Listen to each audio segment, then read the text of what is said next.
आप इसे कभी देख नहीं सकते, कभी टच नहीं कर सकते, लेकिन हर एप्लीकेशन इसी पर डिपेंड करती है। इस वीडियो में हम एक हिडन सिस्टम को डिस्कस करने वाले हैं, जिस हिडन सिस्टम से रिलेटेड स्टूडेंट का माइंडसेट ये होता है कि अगर हमारा टेक्निकल बैकग्राउंड होगा, अगर हमें डेवलपमेंट आती होगी, तभी हम इस टॉपिक को समझ पाएंगे, अदरवाइज ये टॉपिक हमारे सर के ऊपर से चला जाएगा। इस वीडियो में आपकी यही कंफ्यूजन दूर करने वाला हूं, यही मिसअंडरस्टैंडिंग दूर करने वाला हूं। इस वीडियो में मैं आपको एक्सप्लेन करने वाला हूं एपीआई का कॉन्सेप्ट, इसकी इंपॉर्टेंस बताऊंगा, एपीआई है क्या, रियल लाइफ एग्जांपल्स के साथ एपीआई को एक्सप्लेन करूंगा। इतना ईजीएस्ट वे में एपीआई को एक्सप्लेन करूंगा कि अगर आपका कोई टेक्निकल बैकग्राउंड नहीं है, आपने आज से पहले कभी डेवलपमेंट नहीं की, इनफैक्ट अगर कोई प्रोग्रामिंग लैंग्वेज देखी भी नहीं है, तब भी आप एपीआई को बहुत अच्छे से समझ पाओगे। आपने सिर्फ इस वीडियो को कंप्लीट देखना है, स्टार्टिंग से लेकर एंड तक आपने इस वीडियो को देखना है। आपको एपीआई से रिलेटेड आज के बाद कभी कोई इशू नहीं होगा। इनफैक्ट आप दूसरों को भी एपीआई के बारे में बता सकोगे, दूसरों को भी एपीआई का कॉन्सेप्ट समझा सकोगे। इनफैक्ट अगर आपका टेक्निकल बैकग्राउंड नहीं भी हुआ, तब भी आप एपीआई को बहुत अच्छे से समझ पाओगे। Welcome to my YouTube channel Techgene. इस वीडियो में हम एपीआई को डिस्कस करने वाले हैं।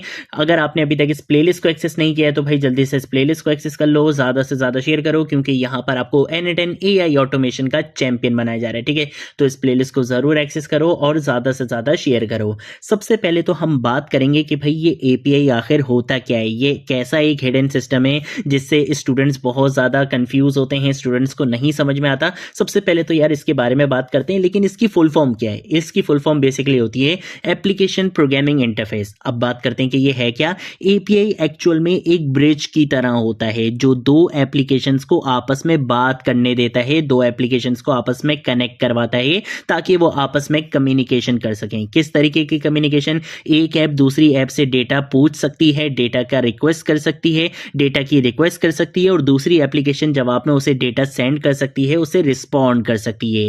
एपीआई की वजह से हमें मैनुअल काम नहीं करना पड़ता। आप एपीआई को कभी देखते नहीं हो, आप सिर्फ और सिर्फ फाइनल रिजल्ट देखते हो। एपीआई के बारे में आप ये कह सकते हो कि एपीआई बेसिकली कॉम्बिनेशन होता है एक एप्लीकेशन के सवाल का और दूसरी एप्लीकेशन के जवाब का, यानी कि आप कह सकते हो कि request plus response equal to API. ठीक है, ये सिंपल एपीआई का कॉन्सेप्ट होता है, जो कि क्या होता है, ब्रिज की तरह होता है, जो दो एप्लीकेशंस को आपस में बात करने देती है। अब इसकी एक रियल लाइफ एग्जांपल पर आते हैं। हो सकता है अभी भी कुछ टेक्निकल टर्म्स हो जो स्टूडेंट्स को नहीं समझ में आई हो, थोड़ा सा और इजीएस्ट वे में आ जाते हैं। भाई आप रेस्टोरेंट तो गए होगे, कभी भी ऐसा हुआ है कि आप डायरेक्ट अंदर किचन में चले जाओ, शेफ को जाके बोलो चल बेटा मेरे लिए बर्गर लगा दे? ऐसा तो नहीं हुआ होगा ऑब्वियसली। आप जब भी रेस्टोरेंट जाते हो, आप कॉल करते हो वेटर को, वेटर आता है, आपसे रिक्वेस्ट लेता है, वो वेटर फिर जाकर बोलता है शेफ को कि भाई इस बंदे को ये चाहिए, ये जरा जल्दी से प्रिपेयर कर दो। वो आपके लिए वो डिश बनाता है। अब शेफ आपको डायरेक्ट लाके नहीं देता, बल्कि वो वेटर वो रिजल्ट आपके पास लेकर आता है।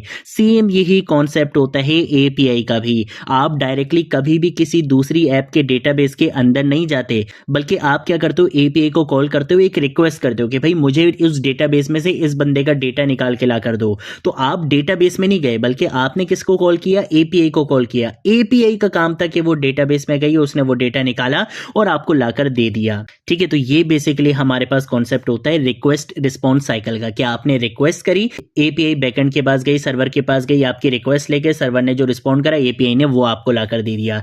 यही बेसिकली कॉन्सेप्ट होता है एपीआई का, जो बिल्कुल वेटर का काम करती है, जो बिल्कुल ब्रिज का काम करती है, जो दो लोगों को, दो एप्लीकेशंस को आपस में कम्युनिकेट करवाती है। ठीक है, इसकी रियल लाइफ एग्जांपल्स के बारे में बात कर लेते हैं। जैसे आपने एटीएम मशीन देखी होगी, ठीक है, एटीएम एग्जांपल की बात करते हैं। आप एटीएम में कार्ड डालते हो, आप पूछते हो कि भाई मेरा बैलेंस कितना है, बैंक का सिस्टम जवाब देता है, रिस्पॉन्ड करता है और स्क्रीन पर आपका बैलेंस शो हो जाता है। तो यहां पर क्या हुआ कि एटीएम ने बैंक एपीआई यूज करी, आपने जो रिक्वेस्ट करी उस पर उसने रिस्पॉन्ड कर दिया। अगर हम फूड डिलीवरी ऐप की बात करें, तो ऐप रेस्टोरेंट से पूछती है कि क्या ये फूड अवेलेबल है। रेस्टोरेंट का सिस्टम क्या करता है, आपको मेन्यू और प्राइस भेज देता है। ये पूरा प्रोसेस बेसिकली एपीआई कम्युनिकेशन होती है। ठीक है, अगर हम बात करते हैं वेदर ऐप की, आपने बहुत सारी वेदर ऐप्स देखी होंगी। ऐप वेदर सर्वर से पूछती है कि आज का वेदर क्या है, सर्वर क्या करता है, आपको टेम्परेचर और कंडीशन भेज देता है, रिस्पॉन्ड कर देता है। ये सब कुछ बेसिकली बेस कर रहे हैं एपीआई के ऊपर। ठीक है, तो ये बेसिकली क्या है, हमारे पास एपीआई है, एप्लीकेशन प्रोग्रामिंग इंटरफेस। देन उसके बाद अगर हम बात करते हैं कि भाई इसका यहां पर क्या काम आ गया, भाई n10 के अंदर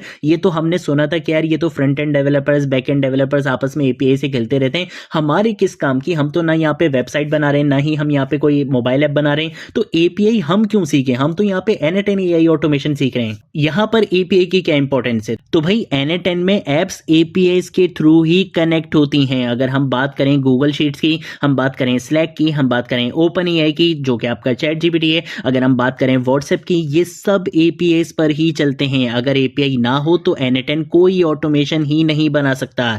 API ऑटोमेशन का फ्यूल होता है, अगर API नहीं तो कोई ऑटोमेशन नहीं। इसकी एग्जांपल आप ऐसे ले लो कि आप API इस कोर्स के अंदर ऑलरेडी यूज कर चुके हो, क्योंकि आपको याद होगा कि हम गूगल शीट्स के साथ काम कर रहे थे।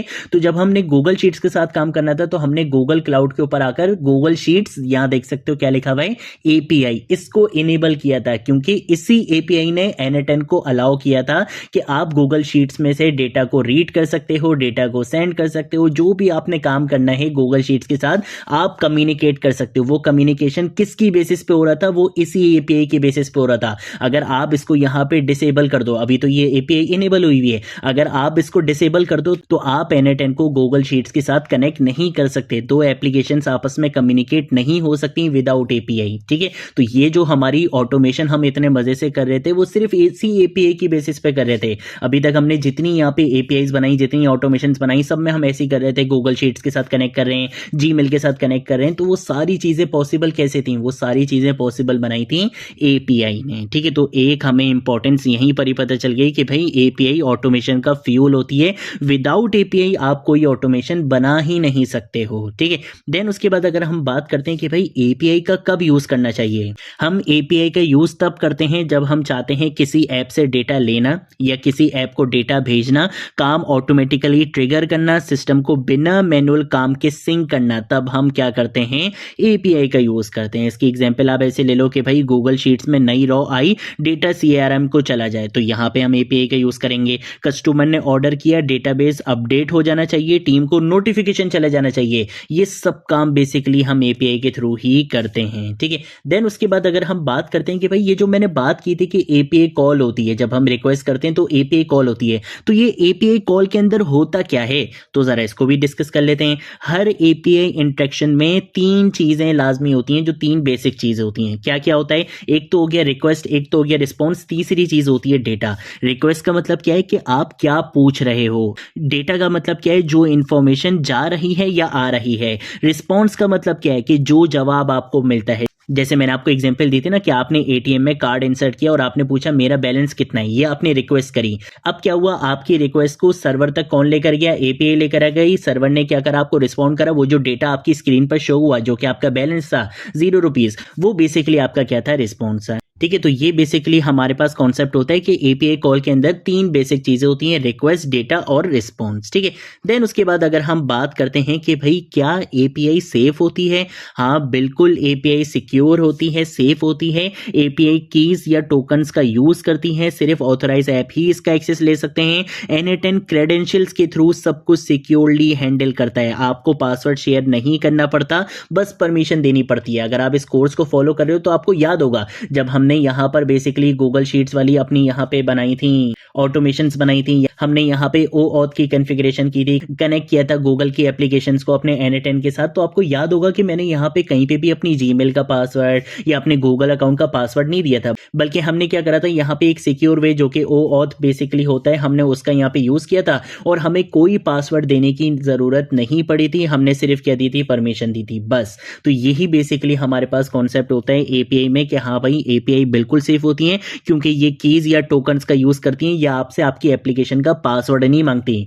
ये नहीं कहती कि मुझे अपने गूगल अकाउंट का पासवर्ड दे दो तभी काम होगा, नहीं, यहाँ पे बेसिकली कीज का यूज होता है, टोकन्स का यूज होता है सिक्योरिटी पर्पस के लिए। ठीक है, तो API भाई बिल्कुल सेफ होती है। रियल कंपनीज हर जगह API यूज करती हैं, AI एजेंट्स API के बगैर काम नहीं कर सकते। रैक सिस्टम्स की बात करें, डेटाबेसेस की बात करें, ऑटोमेशन की बात करें, सब कुछ API पर डिपेंड करता है। ठीक है, तो API की इंपॉर्टेंस आपको खुद यहाँ पे क्लियर हो गई है। अब बात करते हैं कि जिसके बारे में कुछ स्टूडेंट्स कंफ्यूज भी होते हैं और आप भी कंफ्यूज हो सकते हो, क्योंकि हमने यहाँ पे एक टॉपिक पढ़ा था और वो टॉपिक था हमारा वेब हुक्स का, वो भी कुछ इसी तरीके की सिमिलर चीज नहीं लग रही। अब बात करते हैं कि यार वेब हुक और API में क्या डिफरेंस है। तो देखो, ऑटोमेशन की दुनिया में दो चीजें बहुत ज्यादा यूज होती हैं, एक है API और एक है वेब हुक। दोनों का काम बिल्कुल लगता ऐसा है कि सेम है, लेकिन एक्चुअल में दोनों बिल्कुल डिफरेंट कॉन्सेप्ट पर काम करते हैं। पहले बात करते हैं एपीआई की। एपीआई में क्या होता है, आप सिस्टम से पूछते हो भाई कोई नया डेटा आया, सिस्टम आपको जवाब दे देता है अगर डेटा होता है। ये प्रोसेस बेसिकली किस पे काम करता है, रिक्वेस्ट रिस्पॉन्स पे। क्या आपने रिक्वेस्ट की तभी आपको रिस्पॉन्ड मिलेगा, ठीक है, अदरवाइज नहीं मिलेगा। लेकिन अगर हम बात करते हैं वेब हुक की, तो भाई वेब हुक में क्या होता है, सिस्टम आपको खुद बता देता है, आप बार बार उससे पूछते नहीं हो, आपको पूछने की जरूरत नहीं होती।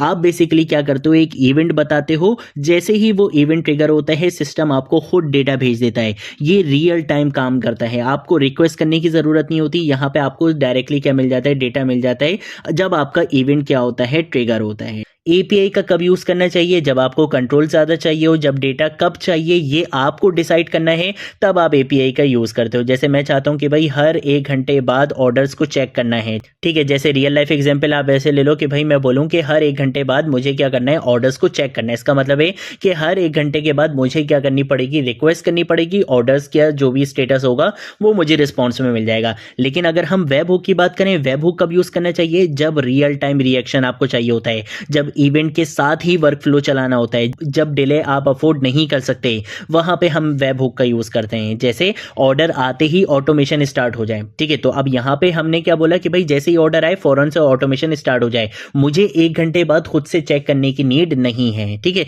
तो वहां पे हम वेब हुक का यूज करते हैं। दोनों के अपने अपने सिनेरियोज हैं, आगे आने वाली वीडियोज में हम इसको देखने वाले हैं, ठीक है। तो ये थी हमारी आज की वीडियो। अगर कोई चीज नहीं समझ आए नीचे कमेंट सेक्शन में पूछ लेना, सोशल मीडिया अकाउंट से पूछ लेना, मैं जरूर आप लोगों को रिस्पॉन्ड करूंगा। अब हम मिलेंगे नेक्स्ट वीडियो में नेक्स्ट टॉपिक के साथ, तब तक के लिए बाय बाय।